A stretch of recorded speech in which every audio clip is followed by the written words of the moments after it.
পাঠশালাত কাৰ্যকৰ্তা সন্মিলনত বিজেপিৰ জ্যেষ্ঠ নেতা ৰঞ্জিত কুমাৰ দাসৰ প্ৰচণ্ড খং। এজিপিৰ বুবুল আহমেদ নামৰ এগৰাকী কৰ্মীৰ ওপৰত খং ৰঞ্জিত দাসৰ।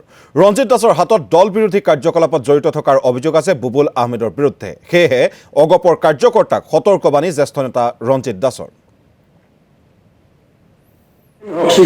বুবুল আহমেদক এইকেইদিন ছুটি ল'ব দিয়া। বুবুল আহমেদে যাতে এইকেইদিন যাতে এটা কাম নকৰে তাৰ কাৰণে মই আহ্বান জনাইছোঁ। কাৰণ তেনেকুৱা বুবুল আহমেদতকৈ বহুত ভাল মানুহ আছে।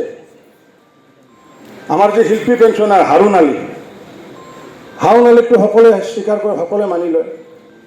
হাৰুণ আলীক লগত লৈ পেলাই কাম কৰক।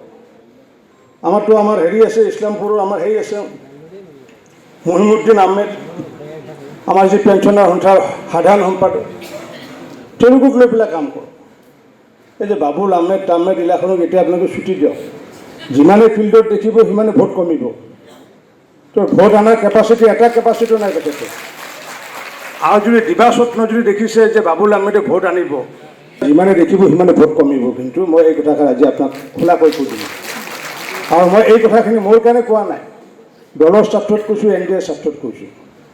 গতিকে আপোনালোকে কি চিকেটে নিকেটে সেইটো আপোনালোকে বুজিব। আমি মুঠতে আমাৰ সন্মুখত যাতে বাবুল আহমেদ বোলা ল'ৰাটো যাতে দেখা নিদিয়ে যাতে, তাৰ কাৰণে মই আপোনাক ক'লোঁ। আৰু যিমান দেখা দিব সিমান 100 ভোট কমিব। যদি 100 বাৰ দেখা দিয়ে, যদি 100 বাৰ 100 ভোট কমিব। কিন্তু এই কথাষাৰ মই আজিয়ে ক'লোঁ। মই বাবুল আহমেদে বেয়া পালে লাভ নাই, কাৰণ কিয় মই এইটো দলৰ স্বাৰ্থত কৈছোঁ।